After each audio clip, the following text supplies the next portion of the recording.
I remained calm after my daughter-in-law spat in my face and my son stood by. The next morning, I served them the most elaborate breakfast they'd ever see, with my lawyer seated nearby, ready to collect a $636 debt and seize 40% of their house. Before continuing, write where you are from or what time it is. My daughter-in-law spit in my face during an argument, and my son, my only child, said, "You deserve that." The warm, wet shock of it hit me, my body frozen, my mind a storm of white noise. I stood there for maybe 3 seconds as the saliva slid down my cheek. Then I simply turned and walked to my room. I did not wipe it off yet. I needed to feel the physical evidence of this absolute, complete betrayal. They woke up the next morning to the aroma of French toast and butter, a smell that meant holidays and safety. I was already in the kitchen, apron on, whipping batter in a glass bowl. The dining room table was set with their best plates and cloth napkins, a spectacular array of buttermilk pancakes, Belgian waffles, crispy bacon, and perfect scrambled eggs. It was an invitation to a perfect family morning, the kind I'd cooked for them for 6 months now, the kind they had stopped thanking me for. Darren, my son, appeared first, dressed for work, tie in hand. He stopped, eyes wide, taking in the impossible spread. "Mom, what is all this?" I poured a cup of coffee. "Good morning, Darren. I made breakfast." He smiled that old, confident smile, the one I'd once known meant love, now tainted by entitlement. He filled a plate. "Good. You finally understood your place." He bit into a pancake. "This is really good, Mom. Thank you for finally coming around." He was smug, certain I had submitted, that this feast was my apology for having dared to want respect. But just then, Serena, my daughter-in-law, came downstairs and froze. She saw me, she saw the food, and then her eyes landed on the third person seated at the dining room table. Mr. Kenji, my attorney, sat sipping coffee, dressed impeccably in a dark suit, his leather briefcase resting beside him. Serena's silk pajamas suddenly looked cheap against his tailored look. The air went thin. "Who the hell are you?" she snapped. Mr. Kenji looked up, calm and thorough, not touching the food. "Robert Kenji, I'm Mrs. Lane's attorney. Good morning, Mrs. Vance. Please join us." And in that moment, everything changed. They thought I'd finally understood my place, and they were right. It just wasn't the one they thought.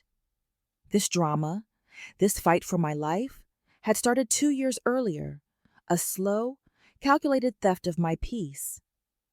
After my husband Frank died, Darren had been my rock. I was financially secure from Frank's life insurance and our savings, owning a paid-off home. Then Darren married Serena. I had a sick feeling about her, the way her eyes calculated my house, my accounts, my resources. But Darren was blindly in love, so I kept silent. Then came the house request. They needed an extra $50,000 for the down payment. I called Mr. Kenji. If I give Darren money, how do I protect myself? Mr. Kenji was blunt. "You don't give it. You loan it, with clear terms." We drew up an agreement for $50,000 at a 3% interest rate. The loan was due on demand if certain things happened, sale of the house, for instance. But then Mr. Kenji slid in the secret weapon, a clause that called the loan due immediately upon material disrespect, abuse, or mistreatment of the lender by the borrowers. Darren looked confused when I presented the loan, not a gift. Serena looked irritated, but signed it without reading. I signed it, confident I would never need that clause. I was wrong. The house was bought. My grandchildren, Ethan, Noah, and later Clara, were born. They became my entire world, the light after Frank's death. My life was theirs. The problem was, their lives were also mine, for free. The caregiving demands became constant. Martha, clean the kitchen. Martha, pick up groceries. Martha, the boys need feeding. Then, 6 months ago, my own house needed over $100,000 in repairs. Mr. Kenji advised me to sell. I sold it for a profit, clearing $425,000 after all costs. Serena suggested I move in temporarily. It made sense. I was there every day anyway. The guilt was overwhelming. How could I leave when my grandchildren needed me? So I stayed. I moved into their guest room. Now the line was gone. I was cooking every meal, doing all the housework, providing all the childcare for 3 small children. I had become the live-in help. The disrespect was no longer subtle. It was open. You live here for free, so you help out, Serena told her friends one afternoon. I stood in the kitchen with my hands in soapy water, feeling smaller than I'd ever felt. That night, I confronted Darren. I feel like I'm being taken advantage of. I need some boundaries. He just looked at me. You're living in our house rent-free. We're feeding you, housing you. The least you can do is help out. Selfish. That's what he called me for wanting to be treated like family. My spine locked. This wasn't about pancakes anymore. It was about the air I was allowed to breathe in my own son's home. The rage hit me. I had been up since 3 a.m. with a sick child. I spent all day cooking a pot roast, a real dinner, a comfort meal. Serena walked in at 6:30 p.m., carrying 3 large pizza boxes. She glanced dismissively at my table. The kids love pizza. We're eating this. She had dismissed my work, my exhaustion, my right to decide. No, I said. The word was hard. Serena's head snapped toward me. This is my house, Martha. I decide what my children eat. She stepped closer, a venom in her voice. You live here for free. You contribute nothing financially. The least you can do is cook what we tell you to cook, and keep your mouth shut. I threw back everything she contributed, the work, the vomit, the exhaustion. She was screaming now, and then she called me a desperate, pathetic old woman. My voice went quiet. I helped you buy this house. I gave you $50,000. It was a gift, she screamed. The words were a physical fight. She was crying now, tears of rage and insecurity. I treat you like help because that's what you are. You're not my mother. You're the woman who lives in my house and does chores. I turned to Darren, pleading with my eyes. Tell her she's wrong. He shifted his weight, looked at his furious wife, and made his choice. Mom, you're not making this easy. Can't you just do what she's asking? Let it go. The stranger had spoken, not my son. Serena, encouraged, stepped in close. You're a burden, a weight around our necks, she hissed. Then she did it. She gathered her saliva and spit directly in my face. I felt the warmth, the wetness, some of it on my lips. I turned to Darren, spit drying on my cheek. Kevin, I said quietly, your wife just spit in my face. He looked at me, at the physical assault, and he finally spoke. Mom, you probably deserved that. My world tilted. I made the first call in the dark, my door locked. Mr. Kenji's voice was sleep thick. Robert, I need you at my son's house tomorrow morning. 7 a.m. sharp. Bring the loan documents. The triggering condition has been met. I'm calling in the loan. The second call went to Brenda, my friend. That condo in Riverbend. I want to make an offer tonight. Full asking price. Cash. Then to Ms. Miller, the family law attorney. I need to file for grandparents' visitation rights. They might try to keep the grandchildren from me. I showered, scrubbing until my face was raw. I looked at the woman in the mirror, older, exhausted, but with hard, clear eyes. I set the alarm for 4 a.m. The first footsteps hit the stairs. I took a sip of my coffee, savoring the bitter taste. Darren and Serena were seated now, facing me and Mr. Kenji across the festive table. Darren reached for a pancake. "Good," he said, pouring syrup. "You finally understood your place." Mr. Kenji cleared his throat, opening his briefcase. "Actually, Mrs. Williams has made this breakfast for a very different reason. I'm here regarding the loan Mrs. Lane made to you 3 years ago for the purchase of this house." Darren's fork clattered to his plate. Serena's smile dissolved. Mr. Kenji slid a document across the table. "Are you familiar with the terms of that loan?" Serena snatched it up, her eyes scanning the text. I watched her face go white as she found the clause. "This says, the loan can be called in if there's material disrespect, abuse, or mistreatment of the lender." Mr. Kenji nodded. "That is correct." My son finally spoke, his voice barely a whisper. "Mom, what are you doing?" I put down my cup, the sound loud in the silent room. "Last night, your wife spit in my face during an argument. You told me I deserved it. According to the loan agreement, that qualifies as material disrespect and mistreatment. The loan is now due in full. You have 30 days to pay." Serena was breathing hard. "How much?" The original loan was $50,000 with 3 years of interest at 3% annually. Compounded annually, the total amount due is $54,636. Darren shook his head. "We don't have that.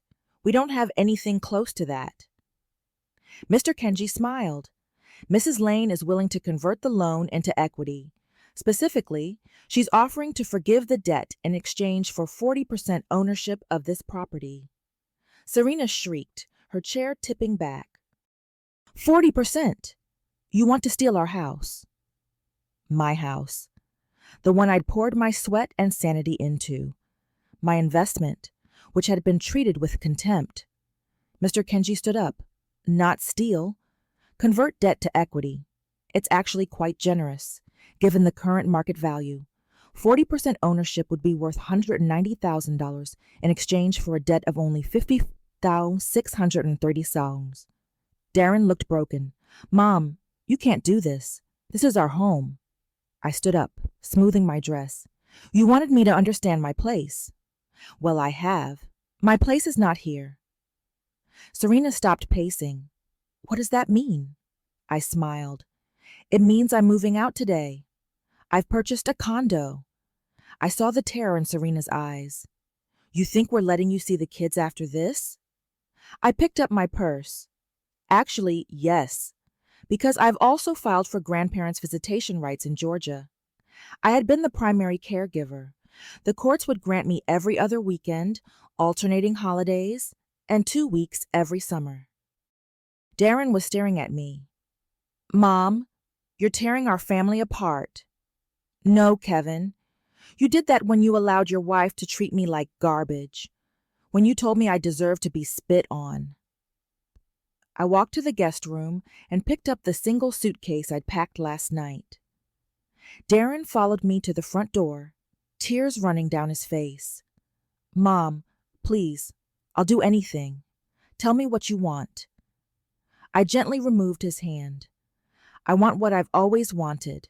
Respect, dignity, to be treated like family instead of the help. But I'm not waiting for you to give it to me anymore. I'm taking it." Brenda was waiting in her car at the curb. I walked down the driveway, leaving the smell of pancakes and the mountain of uneaten food, the most expensive meal they would ever taste. I got in the car. "Are you okay?" Brenda asked. "I'm perfect," I said. I was not looking back. I heard the front door slam. The silence in Brenda's car felt louder than any fight. I closed my eyes, the image of Serena's triumphant face, then Darren's pale, wide-eyed gaze, burning behind my lids. My shoulders dropped, a release of tension that had lasted 6 months. "I'm perfect," I'd said. It was a lie, but it was a promise. My chest felt tight, a micro cost I paid for that decisive move. We drove, Cut to verb. Brenda handed me a house key.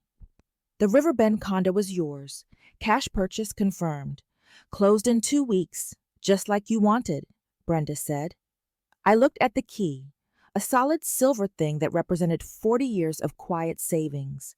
The mortgage on this home was paid off. I had immediate access. That single key was worth more than 100 of Serena's empty smiles. The clock had started.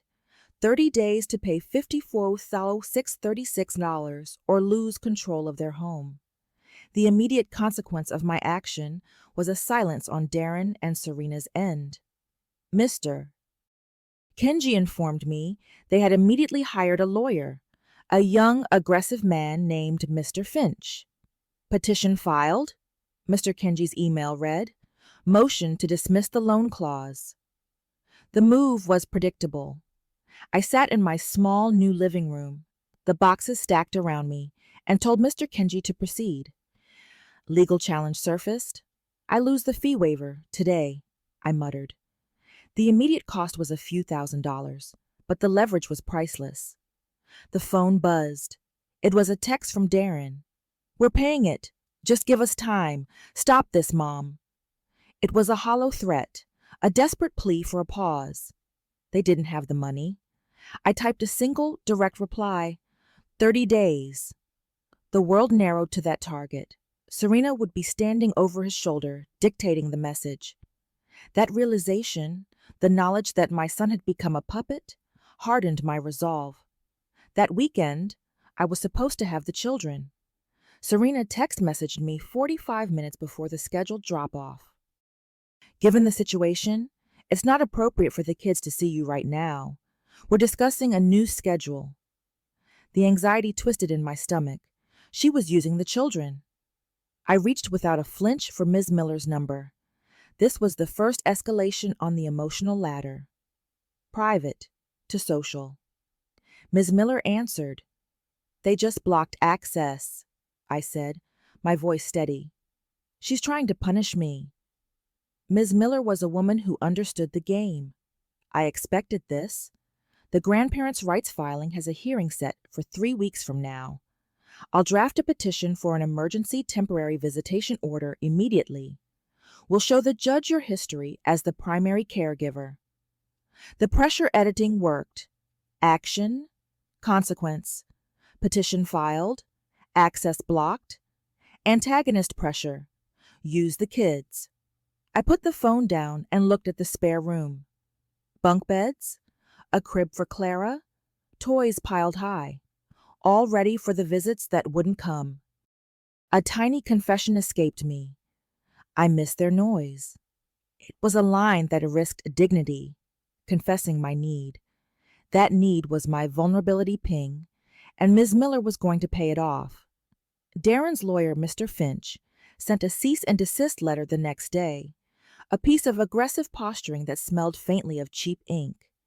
It claimed the material disrespect clause was unconscionable and unenforceable. Mr. Kenji sent back a one-line reply. The loan agreement is ironclad. See Georgia Code Annotated, Section 13.2.2a. That was the power flip. The legal bluff had been called. I walked to the window.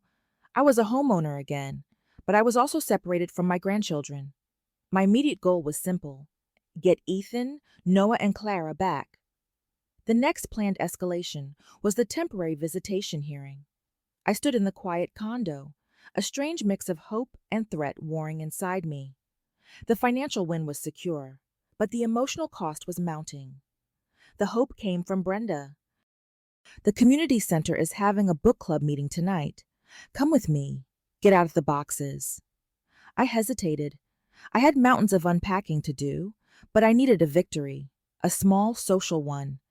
I needed to see people who didn't want to use me. Cut to verb. I was walking into the community hall. At the book club, I forced myself to focus. I was sharing a story about a difficult mother-in-law when my phone buzzed again. This time it was Ms. Miller. The judge had granted the emergency order. I had them this weekend. The tension in my chest eased, my shoulders falling.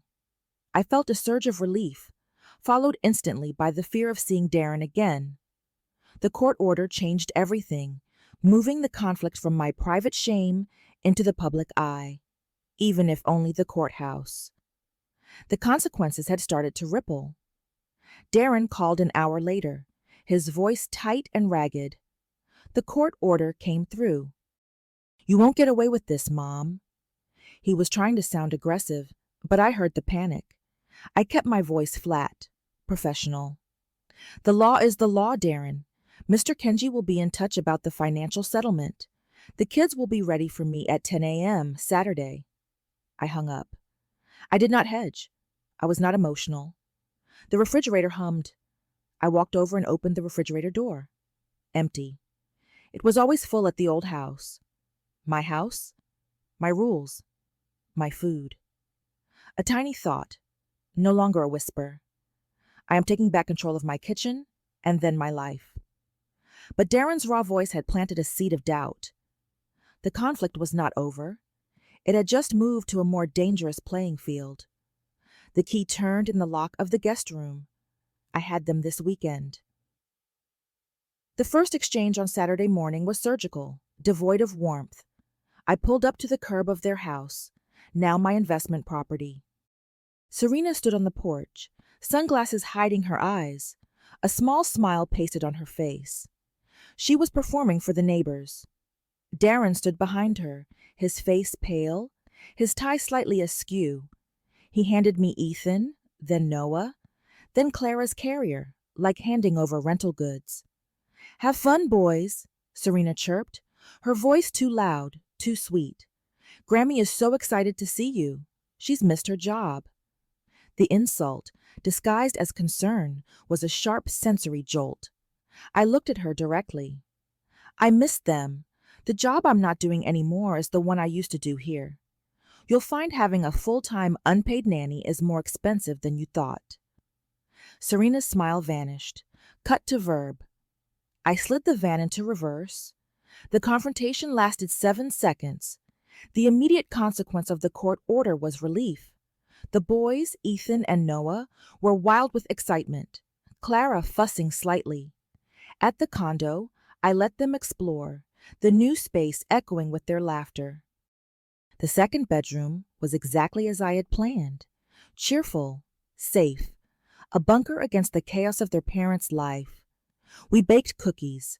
Flour dust coated the air, and a sense of normalcy, a heavy, familiar calm, settled over me. The escalating conflict, however, was already in motion.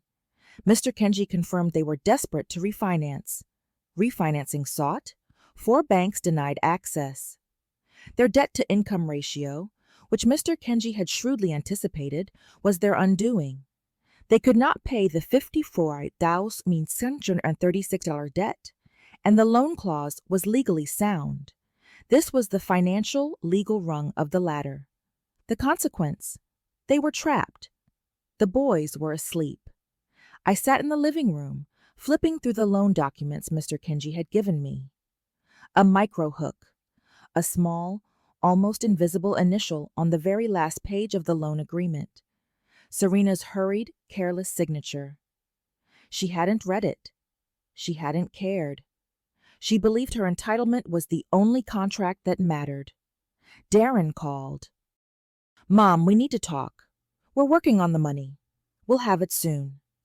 His voice was too frantic, too fast. I kept my voice low. "You have until the end of the month, Darren. Mr. Kenji has been clear. After that, we proceed with the equity conversion or foreclosure proceedings." He was silent for a moment. Then the pressure. "If you force us to sell, you'll be making your own grandchildren homeless. With 3 kids. You do that?" The question hit, designed to trigger the old guilt, the old love. But the guilt was numb now, replaced by the memory of the spit. You'd be making yourselves homeless by not honoring a legal debt. That's your choice to make, Darren. I had flipped the power back. He was the one responsible, not me. He was the one who had allowed the assault. The kitchen timer dinged. I went to the kitchen and looked at the 24 cookies cooling on the rack. They were warm, perfect, and a complete mess to clean up. I didn't care. The smell was one of home, not duty. Ethan woke up, rubbing his eyes. "Grammy, why is Daddy sad all the time now?" The question hit me square in the heart. This was the emotional cost to the family. Kids are too smart sometimes. I knelt down, risking trust with a brief, honest answer. "Daddy's going through a hard time, baby. Grown-up stuff. But we still love each other." That was the payoff of my vulnerability ping from part 2. The confrontation with Darren had created a clear hope-threat swing. Threat. He tried to weaponize the children's homelessness. Hope. I held the line, refusing to be guilt-tripped, and focused on the legal process. My immediate goal remained the same: secure the condo and maintain the grandparents' rights hearing date. The next escalation had to come from the antagonist. Darren picked up the children. "What do I do? How do I fix this?" he asked, a broken man in the driveway. "You make a choice. Pay the debt, accept the equity terms, or sell the house." I kept the focus tight, financial, refusing to be pulled into a therapeutic role. He tried one more time to push the guilt. "The equity thing, 40% ownership. That means you'd be our landlord. We can't afford that $200 per month for occupancy rights." I simply gave him a financial advice jab, a sharp refusal at the window. "Then you'll need to budget differently. Maybe Serena can cut back on her shopping." I opened the car door. "I'm protecting my investment and teaching you that actions have consequences." He looked at me with incomprehension, the lesson sinking in slowly. He was tasting the cost of the breakfast. I pulled away. The threat was still there, the emotional leverage of his sadness, his family's impending doom, but the hope was the $1,200 monthly reminder that he was finally, tangibly, paying the price. The house number blurred. I was alone, but free. 3 weeks after the breakfast, the grandparents' visitation rights hearing arrived. This was the key separation of the financial debt from the grandchildren. 2 distinct, lethal strikes. Darren and Serena's lawyer, Mr. Finch, tried to paint me as vindictive, manipulative, using the kids as leverage in a financial dispute. He was trying to turn my financial triumph into moral failure. I watched Serena from across the room, her composure brittle, her eyes darting away. Ms. Miller presented the evidence. She was succinct: letters from the twins' pediatrician, testimony from neighbors who had seen me with the children constantly, my detailed log of being the primary caregiver since Ethan and Noah were born, and Clara's arrival. It wasn't a lecture. It was a stack of physical artifacts. Ms. Miller rested the case on one fact: I was the functional mother. The judge, a grandmother herself, delivered the verdict with a crisp finality: Mrs. Lane has clearly been an integral part of these children's lives. Visitation granted, every other weekend, alternating holidays, and 2 weeks every summer. Serena cried. Darren looked defeated. I felt a hard, cold knot in my stomach loosen. This was the biggest win: unconditional access to the children, independent of Darren and Serena's household. The grandparents' rights victory was the final assurance. The courtroom emptied. Darren cornered me in the hallway, his face still streaked with tears. "You won, Mom. You took the kids. You took the house. Are you happy now? Did you get what you wanted?" He was giving me an opening, a chance to lecture. I closed it instantly. "I got legal protection, Darren. That's all I've ever fought for. Mr. Kenji will be sending over the final equity documents this week. You have until day 29. He saw the hard, clear line. The threat was gone. I saw the facts come in. On day 29, the signed equity conversion agreement arrived. Mr. Kenji called. They signed. You now legally own 40% of the property. The first occupancy check for $1,200 is due next month. The crisis was officially over. The financial legal rung of the ladder had been climbed, and I had secured my investment and my future. Now the focus shifted from winning to enforcing. I had 2 confrontations planned for Part 4 to solidify the new reality. The first was with Serena. Mr. Kenji warned me they might still try to be difficult about the children, even with the court order. Serena was the primary antagonist, and she needed one final sharp reminder. I called Serena directly. I received the signed agreement, Serena. I also received the court order granting me regular visitation. I'd like to keep the exchanges respectful for the children. My voice was calm, not triumphant. She snapped back instantly. You think you're so great, don't you? You think you won. We'll make sure the kids forget about your special house soon enough. I hit the core wound, the reason she hated me. I'm not trying to replace you, Serena. I'm trying to ensure my grandchildren have a stable grandmother, which is a role you signed over when you allowed the abuse in your house and refused to defend me. You may hate me for it, but the law is not on your side. And now I have a vested financial interest in the proper maintenance of my investment property. You want to fight me on the kids? I will be forced to scrutinize the house for code violations. It was a pure power flip. Her domestic neglect was now a financial threat to my property. The line went dead. The fear in her silence was a sweet, deserved consequence. I drove past the old neighborhood. The second, harder confrontation was with Darren. 3 months had passed since the breakfast. I saw him only for the awkward exchanges. This was the hope-threat swing for the emotional arc, an attempt at limited repair. He came to my condo to drop off the second rent check, the first one hand-delivered. He looked tired, older. He handed me the check. $200. Mom, can I come in? We sat on my couch. He spoke, his voice small, broken. I wanted to tell you something. Every month when I write this check, I think about that morning, the breakfast, and I'm grateful. I blinked. Grateful? He continued, a confession, a risky ask. You could have destroyed me completely, could have sued for more, forced us to sell. But you didn't. You found a middle ground where I'm held accountable but not destroyed. He was paying the price, but he was getting a lesson for it. His eyes were raw. Can you ever forgive me? He whispered. I looked at him, remembering the man who had said, You deserve that. I delivered the final warning, the non-negotiable boundary. I don't know yet. Forgiveness doesn't mean going back to how things were. You broke something. Even if we repair it, it'll never be the same. He nodded. He understood the new arrangement. The consequence was permanent, and the path to rebuilding was long. I'll show you, he said. I promise. It was a statement of volition, a clear step forward. He was no longer Serena's enabler. He was his own man, trying to become the person his father had raised.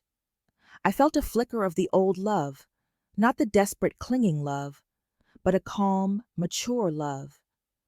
I saw the check on the counter. It was just paper, but it was a promise kept. The battle was won, but the war for family was just beginning. The first occupancy check for $200 had cleared. This was the public consequence, financial penalty. It was a tangible, monthly reminder for Darren and Serena of the breakfast that changed everything. My revenge was not loud. It was bureaucratic, relentless, and perfectly legal. My life had stabilized. The condo was a peaceful sanctuary. I had joined clubs, book club, walking group, art classes. The constant draining work of servitude was replaced by a quiet, self-directed life. The emotional arc had shifted from reckoning to withdrawal. The kids arrived. Every other Friday, the joy returned. The children were thriving. I was teaching Ethan to cook. Noah loved gardening on the small balcony. And Clara was starting to walk, saying, "Gamma." I was present for them, no longer distracted by the fear of humiliation. The new life was good. But the antagonist was still in play. Serena's attempts at retaliation were petty. She began sending a stream of texts detailing the children's schedules, a passive-aggressive attempt to micromanage me, despite the court order. I compressed her noise into a single action. I converted her text into a functional calendar and cut off the emotional supply. Serena text messaged. Her line read, "Ethan is now allergic to blueberries. You should check your recipe. Also, Noah needs his weighted blanket, or he won't sleep. You should know that." The instruction was a veiled criticism, a final attempt to assert control. My answer was short, clean, and delivered the power flip. I have the court order. I have his pediatrician's full file. I'll handle the boys. Don't contact me again unless it's about the exchange time. The refusal was final. Darren was the pressure multiplier in the original conflict. Now, he was experiencing the full, delayed consequence of his choice. He told me, when dropping off the third check, that he and Serena were separated. He'd moved into an apartment. The house, my investment property, was a battlefield. He asked for advice. How to be a single dad. How to manage everything. He sat on the edge of the couch. I delivered the final hard lesson. The ultimate boundary. You could start by not treating people like servants. Cook your own meals, clean your own space, take care of your own children without expecting someone else to do it for you. He flinched. I deserve that. This was the final emotional payoff. My son was admitting the truth of the situation, no longer deflecting. I softened, offering practical, limited help. I'll give you advice. I'll babysit occasionally when I'm not already scheduled with the kids. But I'm not going to be your fallback childcare solution. You need to figure this out yourself. He accepted the new reality. My emotional goal was reached. Respect and boundaries were set and enforced. The money was the collateral. The consequences were the lesson. I looked at the check. It was hand-delivered. Darren was forcing himself to face me, to own the price. He spoke about the breakfast, the lawyer, and the moment he realized what I had done. "Mom, you taught me the hardest lesson I've ever learned, and I hate it. I hate writing these checks. But I needed to learn it." I had one more thing to clarify. The final callback to the inciting incident. Cut to verb. He stood by the door. "Mom, that breakfast, the morning Mr. Kenji was there. Why did you make so much food?" He still didn't understand the symbolism of the feast. I smiled. A cool final act of narrative closure. Because I wanted you to remember it. I wanted that morning to be seared into your memory. Every pancake, every piece of bacon, every bite. I wanted you to taste the most expensive meal you'll ever eat, because you're still paying for it, and you'll be paying for it for years. Understanding dawned, a cold, hard clarity in his eyes. "That's cold, Mom." "No." The spitting in my face was cold. "This is justice." He opened the door. He had one final desperate question about the future, about reconciliation. I gave him the only truth I could offer. If you show me, not tell me. Show me that you've changed, that you've learned, that you respect me, then yes, we can rebuild. But it's going to take time. Years, maybe. He nodded. He finally understood. The consequences were permanent, and the path to forgiveness was measured in actions, not words. The door closed. I was alone in my condo, but for the first time in years, I was truly at peace. The family was broken, but my boundaries were whole. The story was technically over, the moral and financial accounts settled, But the finality of the legal reality, foreclosure, was still on the table, still hung in the air, a shadow over the bittersweet victory. The house, my property, was still a shared space with Serena. I heard the evening news start. The phone buzzed. A text from Mr. Kenji.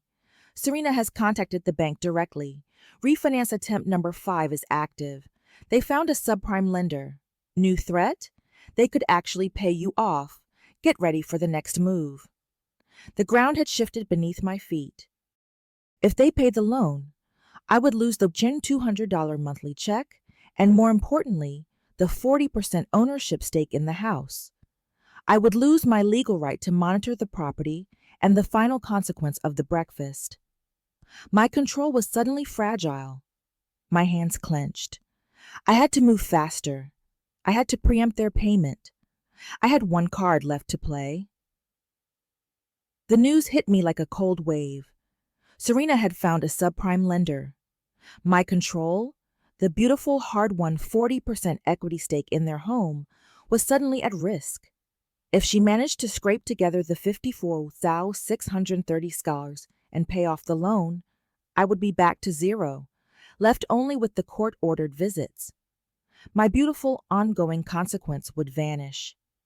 The immediate consequence of Mr. Kenji's text was a knot tightening in my stomach.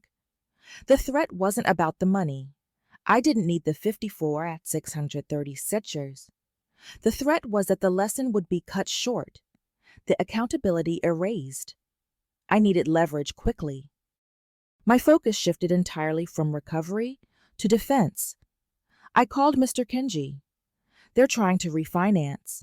What can we do to stop it? Mr. Kenji, ever the realist, said, they have a legal right to pay the debt. We can't stop the payment, but we can make paying it the most painful decision they've ever made. He suggested a new plan, one that took the conflict to the highest rung: public visibility. The idea was to hit their financial profile with a secondary, non-reversible consequence.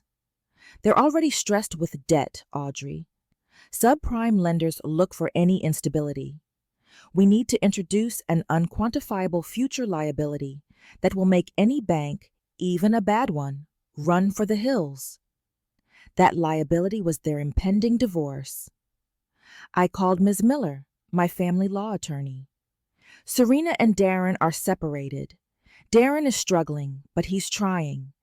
Serena, however, is a financial risk. I need to make sure that if the marriage collapses, my investment is protected, and their attempt to pay off the loan is flagged as high risk. Ms. Miller understood instantly.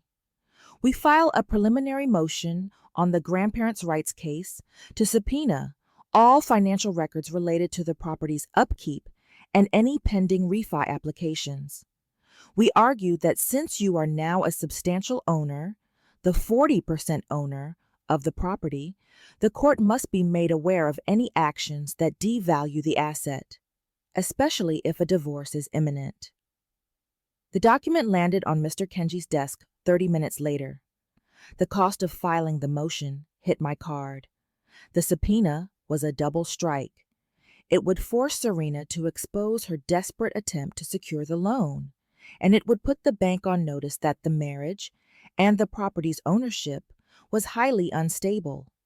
The legal fact: subpoena filed. The consequence: financial stability questioned. 2 days later, Darren called. He sounded utterly exhausted, the first genuine despair I had heard from him. Serena is furious. The bank is asking questions about the divorce and the 40% equity. They think we're being audited. He was now experiencing the tangible public consequences of his wife's escalating moves. Are you divorcing her, Darren? I asked, my voice low. It was a risky question, asking for a confession that might compromise his stability, but I needed the truth to protect the children and my asset. I don't know, he admitted, his voice ragged. She's blaming me for everything. She says I should have handled you. This house. It's a cage now, Mom. I hate it. I focused on the practical. then you need to stop making things difficult for yourself. You have a legal responsibility to protect the asset. If Serena is trying to take out a bad loan on a property that is 40% mine, I will move to block it. You need to choose her drama or your financial stability and the children's future. He hung up, the silence ringing in my ear. He was forced to choose between the illusion of his marriage and the reality of his freedom. The confrontation with Serena came next, though indirectly. She sent a text demanding that I remove the furniture I had left behind in the guest room. It's cluttering up my space. Get it out by Friday. I knew this was a move to provoke me, to force me back into the house and create a scene. I didn't answer her. Instead, I had Mr. Kenji send a letter to her lawyer. As Ms. Lane holds 40% equity in the property, she is entitled to leave a reasonable amount of furniture in the guest room. However, Ms. Lane is willing to remove it on one condition. Ms. Vance must provide a signed, notarized statement certifying that no further attempts will be made to refinance the property without Ms. Lane's prior written consent. This was the inverted evidence twist. I used her petty demand as leverage to gain a commitment on the larger financial threat. The ball was back in her court, and the cost of the cheap furniture was a formal, notarized agreement. She did not send the statement. She did not contact me again that week. The silence was unnerving, but it was the silence of a cornered animal, not a defeated one. I knew she was planning something big. The next rent check was due on Monday. I waited by the window on Monday afternoon. The mail carrier arrived. No check. The phone rang. It was Darren. "Mom, I can't write the check this month." My heart hammered against my ribs. "Why not, Darren?" "Serena's lawyer sent a letter. She's moving for emergency temporary sole occupancy, claiming the financial stress from the equity conversion is causing her extreme anxiety, and she wants to use the rent money to pay for her lawyer. She's calling it duress." He was now being weaponized again. The financial threat was back on the table. If they defaulted on the rent, I could initiate foreclosure proceedings. That was the final nuclear option. "I need the check, Darren," I said, my voice cutting through his fear. "If I don't receive the $200 by tomorrow, Mr. Kenji initiates the next step." I looked out the window. The trees blurred into a wash of green and gray. The peaceful life I had built was fragile. I had won the battle, but Serena was trying to drag me into a war I didn't want. The threat was clear. She was willing to burn down the whole house just to spite me. The non-payment of the $200 monthly rent check was Serena's final act of defiance, using Darren's legal vulnerabilities as a shield. It was a clear violation of the equity conversion agreement and automatically triggered the acceleration clause. I called Mr. Kenji the next morning. "The check is late. She's citing duress. Initiate the foreclosure proceedings." My voice was calm. This was not about malice. It was about protecting my investment from a hostile, reckless co-owner. This was the final escalation on the ladder, initiating the foreclosure to secure the public consequence. Mr. Kenji moved fast. Foreclosure proceedings initiated. Public notice posted. The process was swift, precise, and entirely driven by their default. The consequence was immediate and harsh. Darren called, screaming, "Mom, there's a public notice on the courthouse website. Are you trying to destroy us? You're going to force a sale? This is the kid's home." I let him scream. When he paused, gasping, I spoke. "You broke the agreement, Darren. If you pay the $200 immediately, the foreclosure proceedings halt. The choice is yours. Protect your home or enable your wife's spite." He was trapped. He couldn't access the money without involving Serena, and Serena was gambling that I wouldn't follow through. I had Brenda, my friend and realtor, check the market comparables in their neighborhood. I needed to know what my 40% equity was truly worth if I forced the sale. She confirmed the appreciation. Audrey, the house is now valued closer to $485,000. If you force the sale, your share would be substantial, well over the $190,000 valuation from a few months ago. The numbers were on my side, giving me an ironclad position. The fight, however, was not over financial assets. It was about the family. The antagonist played her trump card next. She tried to exploit the children. Serena sent me a long email, tearful and manipulative. If you force the sale, we'll have to move across the state to my parents. The boys will lose their school, and Clara will be far away from you. This is the last chance for you to choose family over money. It was a classic guilt trip, threatening the very bond I had fought the visitation rights case to protect. I replied instantly, not with emotion, but with facts. The court-ordered visitation rights are enforceable across state lines, Serena.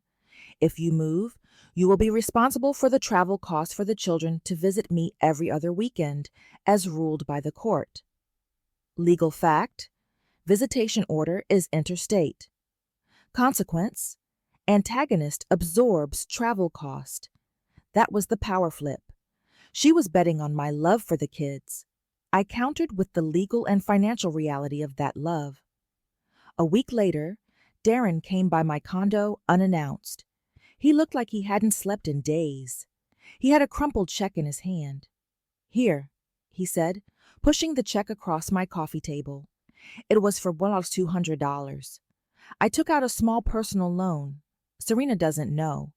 The foreclosure proceedings. Are they stopped? I picked up the check. They are suspended the moment this clears. I looked at him, forcing him to meet my gaze. You went into further debt to pay me rent on your own home, to stop the sale of a house you are 60% owner of. Why? He broke. Because the alternative is worse. I can't keep living with her lies, Mom. She's obsessed with winning, not with keeping our home. She thinks she can control you. He confirmed what I already knew. The marriage was dead, and he was finally ready to choose survival over keeping the peace. It was a bittersweet moment. I had my money, my control, and my investment was safe. But my son was devastated, pushed to the brink by his own choices and his wife's entitlement. I need to talk to a divorce lawyer, Mom. I need out. I just don't know where to start. He was the boy who needed help again, but this time the price of that help was clear. You start by finding a safe place to live, Darren. And you start by reading every single piece of paper, including the ones your wife signs. Then you call Miss Miller for a referral. He nodded, tears in his eyes. He stood up to leave, then turned back, his gaze settling on me. She called me a failure, Mom. She said I was a loser, and that I failed because I didn't defend her against you. I held his gaze. She called me useless, desperate, and pathetic, and she spit on me. The difference, Darren, is that she will have to pay me $200 every month to remind her of her failure. Your failure is that you enabled her. Now you get to choose a better path. He walked out. I was left with the rent check, proof that the leverage held. But the victory felt heavy. I had won the battle for my dignity, but the war for Darren's soul was just beginning. Darren moved out 2 weeks later, taking a small apartment near his office. Serena remained in the house, my 40% investment property, with the children. The separation was messy. A storm of angry texts and accusations from Serena. She blamed me for poisoning Darren against her, for stealing his love. The divorce proceedings began. This was the final devastating consequence of the breakfast, a chain reaction I had set in motion, but that Serena's own malice had carried forward. The legal process, however, worked in my favor. I provided a sworn affidavit to Ms. Miller, detailing my history as the primary caregiver and the events leading up to the final confrontation, including the spitting and Darren's betrayal. The material disrespect loan clause, which had secured my equity, now served as compelling evidence of Serena's volatile behavior in the divorce case. The leverage was devastating. Serena had to fight both the divorce and a landlord who owned nearly half her house. One evening, Darren came over after putting the kids to bed at his new apartment. He was exhausted, but calmer. Serena's lawyer is trying to get me to sell the house so they can split the equity. They want to pay you off. This was the final financial pressure point. If the house was sold, I would recover my $636 debt and my full equity share, which was close to $194,000 now. But the continuous consequence, the $100 monthly check and the legal check on their life, would end. "What do you want, Darren?" I asked. He looked around my quiet, comfortable condo. "I want to keep the house, Mom. It's the kids' home. It's close to their school. If she sells, she takes them across the state. I want to keep the house, but I can't afford the mortgage and pay her out." I saw the opportunity to solidify the new relationship and offer limited conditional help. If you buy her out, the mortgage burden will be impossible. But if I retain my 40% equity, the principal loan amount is reduced for you. I will convert the $200 occupancy fee into a simple rental payment and promise not to initiate any further financial action, as long as you treat me and the children with respect. I was offering a lifeline, a way for him to keep the home, but with me as a permanent, powerful partner. He would continue to pay me, but the money would buy him stability and peace. "So you'd be my partner? My landlord?" he asked. "Essentially, yes," I confirmed. "And I'd be securing my grandchildren's school and neighborhood. We would be partners in the property's stability." He thought about it. The original price of his entitlement was now the price of his freedom. He finally nodded. "I accept. I need that stability." The divorce was settled 2 months later. Serena was forced to accept a lower buyout payment from Darren in exchange for him keeping the house. The judge, seeing the pre-existing 40% equity conversion, accepted the arrangement as a mitigating factor in the division of assets. Serena, defeated, moved out of the city. The children, Ethan, Noah, and Clara, stayed with Darren, seeing me every other weekend as mandated by the court order. The exchanges were no longer awkward. They were calm, efficient, and, on his part, respectful. Darren came by one Friday, not for the exchange, but just to talk. He was visibly healing, cooking his own meals and managing his own space. He even made a joke. "I still hate writing that $200 check," he said, handing it to me. "But I finally understand the lesson." "What lesson, Darren?" I asked. "That love doesn't mean accepting abuse. I learned that from you walking away. I learned that from you forcing me to look at what I enabled." I didn't know what to say. He had finally seen the truth. "Thank you, Mom, for loving me enough to teach me this lesson, for not just enabling my behavior like you could have, for being strong enough to walk away when I didn't deserve you." I reached out and touched his arm. "You're my son. I'll always love you. But love doesn't mean accepting abuse. I know that now." He left. I looked down at the check on the table. It was no longer a punitive tool. It was a contract of respect. 6 months had passed since the divorce. The structure of my life, and Darren's, was entirely redefined. I was genuinely, deeply happy. I was a homeowner, a traveler, a member of clubs, and, most importantly, a respected grandmother. The rent checks came on time every month. They were now simply the cost of doing business, the tangible anchor of my boundaries. Darren was thriving as a single father, having learned the harsh lessons of responsibility. He was cooking his own meals, and relying only on himself. The children loved their weekends at Gamma's special house. Ethan was mastering cookies. Noah loved the gardening. Clara, now a toddler, filled the condo with happy chaos. One Sunday, before he picked them up, Darren came into the condo and sat with me. We spoke about Frank, my late husband. "I think Dad would have been proud of you, Mom," Darren said quietly, "for fighting for yourself." "He taught me about financial responsibility, Darren," I replied. "He always said you should be prepared." Darren looked at me. "I was thinking about that morning, the breakfast. You told me it was the most expensive meal I would ever eat. It cost you $54,636 to settle the debt," I said, "and the cost of my equity conversion will be a steady $200 every month for the foreseeable future." He smiled, a real authentic smile this time. "But the lesson, Mom," he said, "that's priceless. You didn't enable me. You didn't destroy me. You held me accountable. That's the difference." He stood up, ready to go. "I'm not asking you to forgive me yet. I know I haven't earned that." "I think so, Darren," I said, "but it will take time. You can't erase that moment when you told me I deserved to be spit on, but you're showing me you've changed. You're showing me you respect me." He hugged me, a long, genuine hug, not the tense, awkward movements of before. "I'll keep showing you." I watched him walk out, carrying his children. My daughter-in-law spit in my face. My son said I deserved it.